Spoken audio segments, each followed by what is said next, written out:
Nous sommes en duplex avec Maître Maktouf, avocate d'une des victimes de Mohamed Merah. Merci Maître d'être en direct avec nous cet après-midi dans la newsroom sur iTélé. Tout d'abord, votre première réaction à cette arrestation de proches de Mohamed Merah.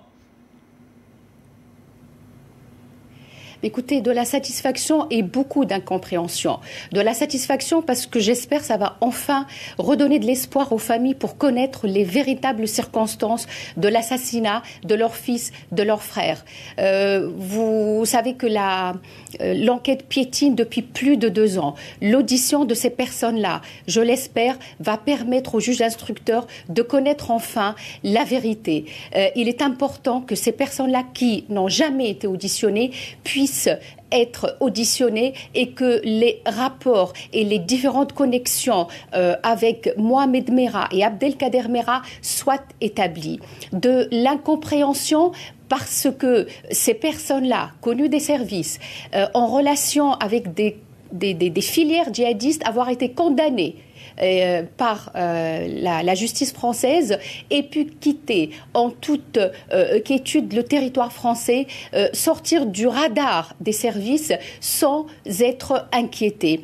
C'est de l'incompréhension parce que c'est des personnes qui auraient pu faire avancer l'enquête qui piétine aujourd'hui, parce que ces personnes-là, il est inconcevable, incompréhensible qu'ils aient pu quitter le territoire français alors qu'ils sont censés être surveillés de par leur appartenance à ces filières djihadistes.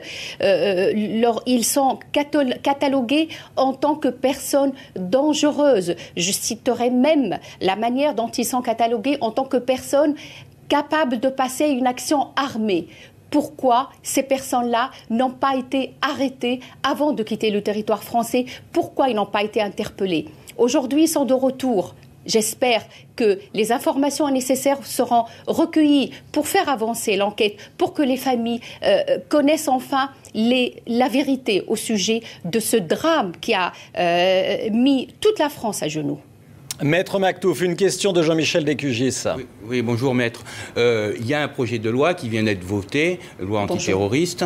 On sait que le premier article, justement, concerne l'interdiction de sortie du territoire. Donc tout ça doit maintenant désormais changer.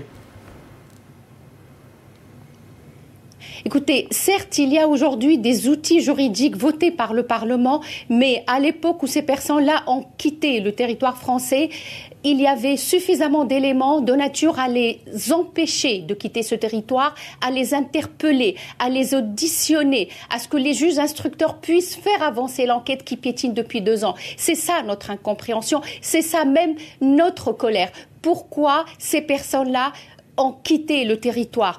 Les outils juridiques dont nous disposons aujourd'hui, on s'en félicite, mais il y avait suffisamment d'éléments pour les empêcher de quitter le territoire à l'époque.